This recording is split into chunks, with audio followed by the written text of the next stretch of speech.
instructions. Step, operand 1, F7, operand 2, F5. This is the third video in the chapter 10 of the crystal clear electronics videos. The programming skills covered here will be essential in later parts, so we need to put a lot of attention into this. We continue our introduction to the basics of IT, including the instructions of the C programming language with Szabolcs Pájer. Hello! We've already learned a lot of instructions from the previous videos. Just think about when we created a variable that was also a kind of instruction, or the terms and expressions we looked at. The semicolon serves to terminate the instructions, but if it is alone, it indicates an empty instruction. Let's look at other elements now. Several instructions can be placed in an instruction block, which is bounded by braces. This instruction block will thus essentially mean a complex instruction and looks like this. Let's look at a specific example in which we create three variables and then initialize them. The variables are labeled A, B, C. A is given a value of 2, B is given a value of 3, and C is the result of multiplying the previous two variables. We can add comments to our code that helps understanding it. There are two ways to mark the comments. After the double backslash sign, everything we write on the same line will be a comment, while the text written between backslash star and star backslash may span multiple lines and all of it will be a comment. Comments are not included in the machine code, they only provide information to us. The compiler simply ignores them during the compilation process. Based on what we know so far, the instructions are executed one after another in order. This is called sequential execution. But what if we execute one or more instructions only some of the time? Branches or conditional branches provide a solution to this. Several of these statements are available. We'll look at them now. The first kind is the if branch. It is used if you want to set the execution of an instruction or instruction block to a condition. The syntax looks like this. This means that the instruction will only be executed if the condition in the argument of the if statement is met. Otherwise, this entire block will not be executed. The following is an example in C. The value stored in the number variable is less than 3, so the instruction in our branch will be executed, and we will add 5 to our number variable. Its value will be 7 at the end of the branch. For example, if the value of our number variable would have been 4 initially, then our condition would not have been met, and we would have skipped the branch and not increased the variable by 5. Those who are proficient in mathematics have certainly noticed that one of the lines is mathematically incorrect because it's hard to define that something is equal to something plus 5. However, this is not a mathematical operation, but the initialization. In initialization, the variable to the left of the equal sign indicates where the value after the operation will be. And on the right side, we see the same variable, but we have to add 5. So we get an initialization.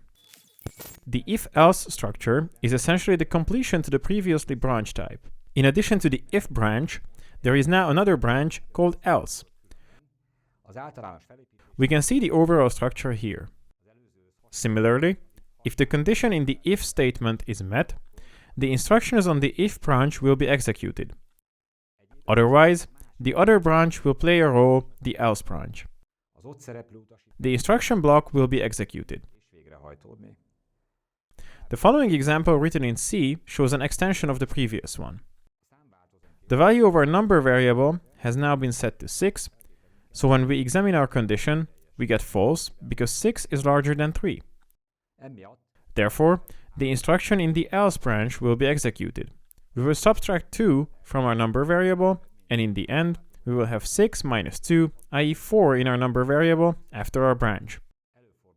We might need more branching because, for example, we will have to do something depending on the value of the variable. The switch case structure can be used for this. The general syntax is the following. In operation, we will enter a case branch corresponding to the integer value placed in the switch. It is important that the individual case branches are not followed by braces.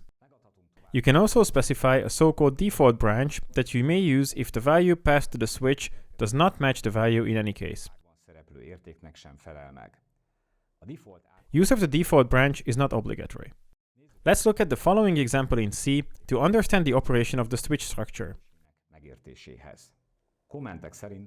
We can also navigate by the comments, so we can see what happens when the variable named jump takes on different values.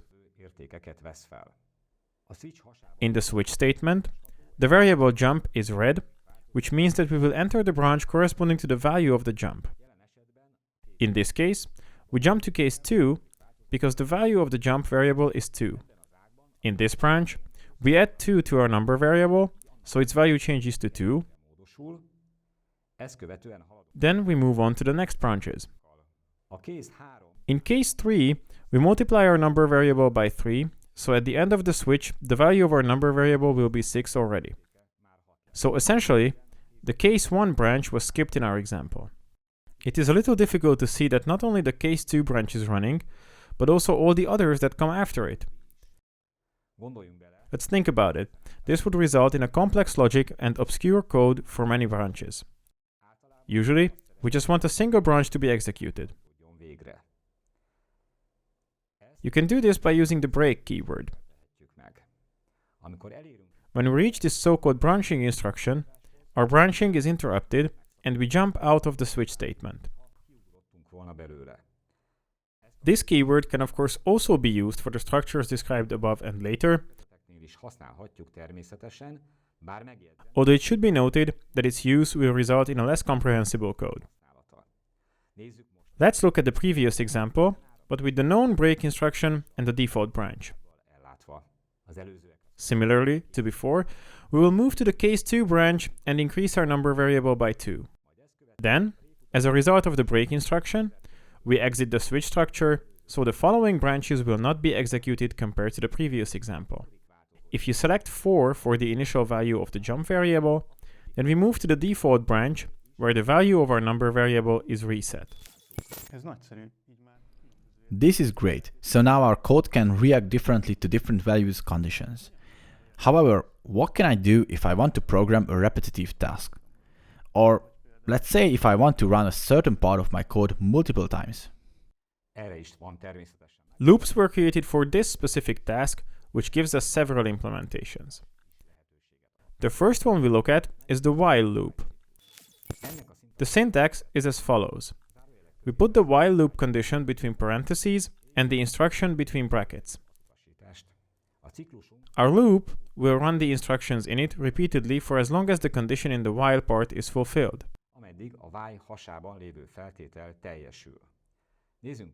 Let's look at a simple example implemented in C. First, we create an integer called x with an initial value of 0. The while loop begins with the test condition. If that evaluates to true, then the instruction block is executed. The initial value of x is 0, so 0 is less than 2 is true. We enter the instruction block. Here, the value of x is increased by 1, so x becomes 1. When the execution of the instruction block is finished, we jump back to test the condition of the while loop. Remember, we learned that our loop runs repeatedly while the condition remains true. Now, 1 less than 2 is still true, so we re-enter the instruction block, increasing x, so its value is now 2. We then return to the test condition of the while loop. The value of x is then 2, so the expression 2 less than 2 becomes false, and our program skips over the while loop. We could see in this simple example that the instructions inside the while loop were executed twice in a row. The for loop is a counter loop that does not differ in function from the while loop. They can be converted into one another. The syntax of the for structure is written like this. During initialization, we give an initial value to a variable, and we will use it as a counter for our loop. This variable can be created at this stage and does not need to exist before this point. In the middle is the condition, which means the same as before. If it evaluates to true, we enter into the loop repeatedly. The third part is the increment. Here we implement the loop counter iteration. Let's look at the following simple example to illustrate what has been described. For the sake of this example, we have created an array called x with 10 elements. Then we begin for the loop. We first create the counter between the parentheses of the for statement. This is called I, which is a common name for loop counters. Its initial value is set to 0, and then we specify the condition. Now our condition is I less than 10, that is, our loop will be executed until I is less than 10. The last member of the parentheses describes how to move our counter. This I++ means that at the end of each loop, the value of our counter is increased by 1. Let's look at it step by step.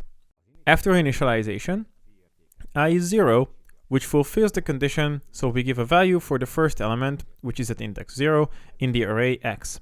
This value is I times 7, in this case 0 times 7 equals 0.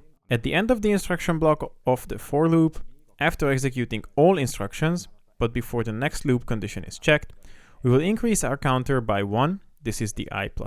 We then reevaluate our condition, but with the value of I equals 1. This is still less than 10, so our for loop will be executed again, and then the counter will increase, so its value will be 2. The value of the second element, index number 1, of the array x has been changed to 1 times 7. In the next condition test, 2 is less than 10 will be evaluated, so the value of x of 2 will be 14. This will go up to x of 9, which is 9 times 7. Then, I will be 10, and will not enter the for loop again. With this loop, we produce the multiples of 7 from 0 to 63 in array x. We've already learned the jumping instruction that was the break. Now, we should get to know another very important jumping instruction, which is the return. With return, you can exit a program or a function with the function's return value. Accordingly, it can stand alone or in conjunction with a return expression. This explains how we can create loops. However, for both for and while loops, a run condition must be specified. What happens if we get this condition wrong? Two things can happen. In case of bad definition, the condition cannot be evaluated, in which case the instruction in the loop will never be executed. The other case could be that you forget to increment the variable, in which case you always stay in the loop, i.e., you end up in an infinite loop. In this case, the only way to stop the program from running is to restart the processor. This sounds dangerous, so it's worth paying attention. I'm also wondering, if I want to create a more complex task, and there is a part of the program that I want to run many times, can I do that by just copying that part into the code many times, or is there any better way? There is obviously a solution. That's what functions were invented for. As we mentioned, functions before with the jump command, return. That's what we're going to use them for. That's what we're going to talk about. Functions in programming have a similar meaning like in mathematics. They describe some kind of a relationship. Functions can also be called subroutines or methods. Usually, we assign a series of instructions to functions that we use several times during our program, making our code more transparent and efficient. All functions have a name that we can use to reach them. The return type is placed before the function name, which is the type of variable the function returns with. Additionally, functions have a parameter list, through which we can pass input variables. In the function body, there are the instructions placed, and every function terminates with the return instruction, which gives the function output back. Let's look at a simple example. The example implements a function for adding two numbers, which has two input parameters. These are two integer numbers that are added up in the function body. The result is stored in a variable, and then our function is terminated with the return statement, which returns the calculated sum, that is, the output of our function. It may also happen that there is no input parameter or no return value. The void type is used to indicate this. The void keyword means empty. So far, we have been introduced to the basics of the C language: variable types, operations, branching, loops, and functions. Szabolcs, it would be very helpful if we could test these things in practice. Indeed, this will happen in the next video. Thank you for watching. Bye!